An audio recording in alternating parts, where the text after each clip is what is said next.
What if the place you booked for a peaceful holiday turned into the scene of your final nightmare? In a quiet luxury Airbnb in Kenmore Hills, Australia, a mother and her little daughter checked in for a staycation. But by the next day, both were dead. Was it a tragic murder-suicide? Or is there something much darker hiding behind those walls? Story number 1. Murder-suicide in Kenmore Hills, Australia. In the quiet, tree-lined suburb of Kenmore Hills, Australia, a luxury Airbnb home promised peace, privacy, and a break from the chaos of everyday life. But in 2023, this home became something else entirely. A place where silence turned deadly and a family holiday transformed into a horror story. On the outside, the property looked ordinary. Modern design, well-lit rooms, manicured gardens, the kind of place families choose for a peaceful staycation. But behind those walls, something sinister was unfolding. The guest who checked in was Dr. Tiffany Wilkes, a respected 54-year-old medical professional. Alongside her was her young daughter, only 8 years old. Innocent, full of life, completely unaware of the darkness that was about to swallow her. To the neighbors, Tiffany appeared calm. Some reported seeing her walking quietly around the house the day before. Nothing unusual, nothing alarming. But appearances can be deceiving. Inside, Tiffany carried with her a storm that nobody else could see. Hours before the tragedy, she sent an email to a colleague. A message short, desperate, and chilling. Words that hinted at her inner collapse. Words that sounded like a farewell. Almost as if she knew what was coming. Almost as if she had already chosen the ending. By the next day, both mother and daughter were dead. The scene was horrifying. Investigators suspected a murder-suicide, but the full truth of what happened inside those walls remains shrouded in mystery. Why would a mother, educated, respected, and outwardly stable, commit such an unthinkable act? What demons drove her to kill not just herself, but her own child? The shockwaves spread instantly. This wasn't just another crime. This wasn't a random act of violence in a dark alley. This happened in a home designed for comfort, a house meant for laughter, for family dinners, for peace. An Airbnb that should have been filled with life was now filled only with silence, death, and unanswered questions. People began asking, why this Airbnb? Why here? Did Tiffany deliberately choose the property as the stage for her final act? Was it a calculated escape from the eyes of those who knew her? Or was there something darker about the house itself? Something that influenced her mind in those final hours? The mystery deepened as investigators pieced through the timeline. Neighbors recalled seeing Tiffany pacing outside, lost in thought. The chilling email revealed despair that had been festering for who knows how long. Yet no one truly saw the depth of her struggle. Not until it was too late. Imagine the child in those last hours. Did she realize what was happening? Did she feel fear? Or was it all disguised as a normal night, only for the horror to come without warning? The answers died with them, leaving behind nothing but speculation, grief, and unease. And what about the Airbnb itself? Today, guests who pass by that property may never know what happened behind its doors. They see a beautiful house with polished windows and neatly kept lawns. But for those who know the story, it will forever be remembered as a place where a peaceful staycation turned into a chilling nightmare.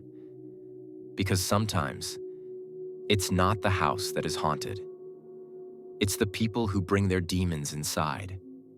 And sometimes, those demons don't just destroy them, but everyone they love. The Kenmore Hills Airbnb remains a grim reminder of a truth we all fear: that horror doesn't always arrive as a stranger at the door. Sometimes, it's the person you trust the most. Sometimes, it's the one who tucks you into bed at night. And sometimes, it's your own blood. Story number 2. People held at gunpoint, wrong rental incident. It was supposed to be a dream trip. Two Australian influencers, Izzy and Hannah, had just landed in the United States. After weeks of planning, they had booked what looked like the perfect stay on Airbnb. A quiet rental property, cozy, stylish, and located in a safe neighborhood. The listing had glowing reviews, beautiful photos, and everything they wanted for their trip. But what awaited them inside this house was a nightmare that they could never have imagined. The evening was calm when Izzy and Hannah checked in. They unpacked, took pictures, and even uploaded cheerful posts on social media. For them, this was content heaven. Stylish interiors, perfect lighting, and the feeling of comfort after a long flight. That night, they went to bed peacefully, the house silent around them. Around midnight, Hannah awoke to a strange noise. At first, she thought it was just a dream. Maybe the sound of wind or a creak in the old walls. But then she heard it again. This time, it was heavy footsteps outside their room, followed by a loud bang.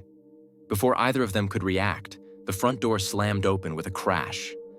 Voices shouted, deep, commanding voices, and beams of bright flashlights cut through the darkness.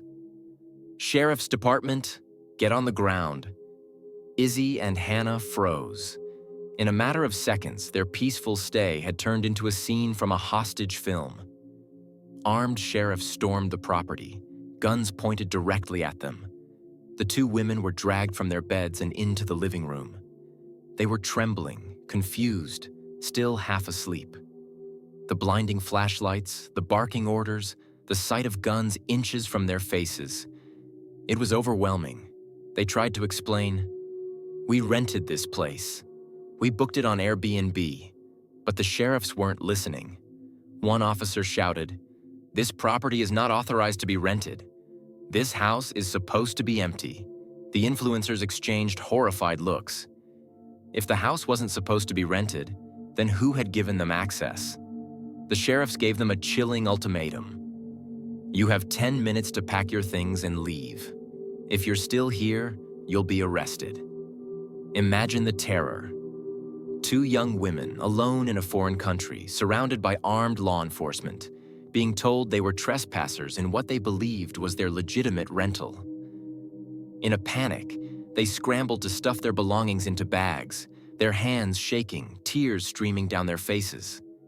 Every second felt like a countdown to disaster. It turned out the property had never been approved for short-term rental. Someone, an unknown host, had illegally listed the house on Airbnb, tricking travelers into thinking it was safe and legitimate. But what terrified Izzy and Hannah most wasn't just the scam. It was the thought of what could have happened. What if the owners themselves had walked in instead of the police? What if it had been criminals posing as law enforcement? What if, in the confusion, a trigger had been pulled? The line between life and death that night was terrifyingly thin. Even after escaping the house, the two influencers were left shaken. They shared their story later, warning others about the dangers of too-good-to-be-true rentals. But the trauma lingered. The sound of boots on the floor, the flash of guns, the realization that their sanctuary had been nothing more than a trap. They went from travel influencers enjoying a dream vacation to survivors of one of the most horrifying wrong rental incidents ever recorded. And to this day, whenever they close their eyes, they still hear the echo of those words. Sheriff's Department, get on the ground. Story number 3, the creepy door and unlocked windows horror. When a mother booked what was supposed to be a quiet weekend escape in Kentucky, she never imagined that the moment she stepped into the property, her instincts would scream at her to run. It was a trip meant to bring comfort, laughter, and safety. She was joined by 4 teenage girls, full of energy, who looked forward to making memories in a cozy Airbnb. Instead, what they walked into became the beginning of one of the most terrifying nights of their lives. From the very start, something felt wrong. As the family approached the house, the mother noticed the front door was closed, but the deadbolt was unlocked. It seemed like nothing, just an oversight perhaps. But the uneasiness in her stomach told her otherwise. The girls laughed, brushed it off, and urged her to step inside.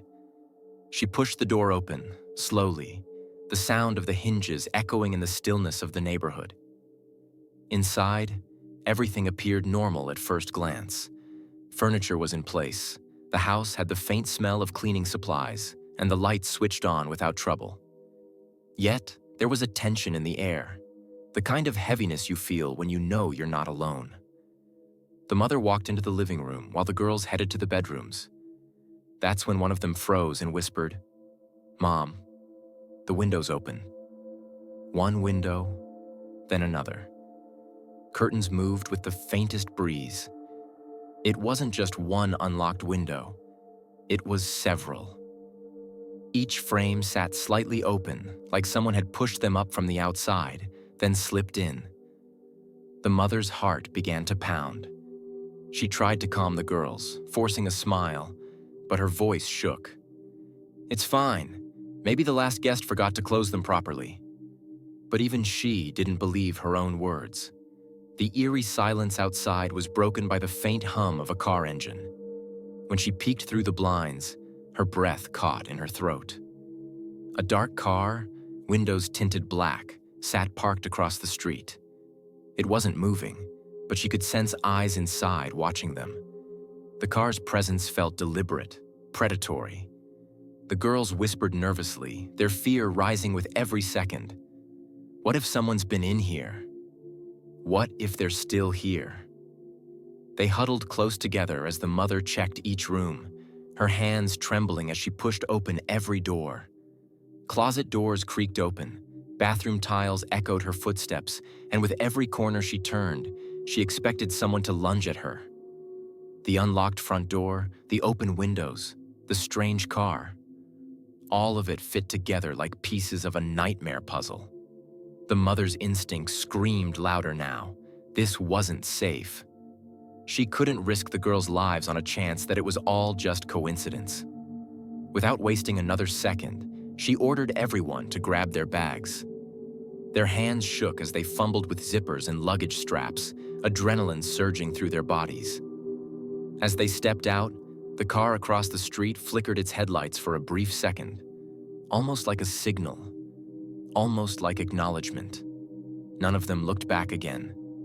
They piled into their own vehicle, hearts racing, and sped off into the night. Once they reached a safer distance, the mother dialed the police. She described everything: the unlocked deadbolt, the open windows, the strange tinted car watching them. Authorities promised to check the property, but the damage was already done. The trip was ruined, their trust shattered, and every creak of a door or whisper of the wind would haunt them for nights to come. What was supposed to be a warm, safe weekend away turned into a chilling reminder that not every place is as welcoming as it seems. And sometimes, when you sense you're being watched, it's because you truly are.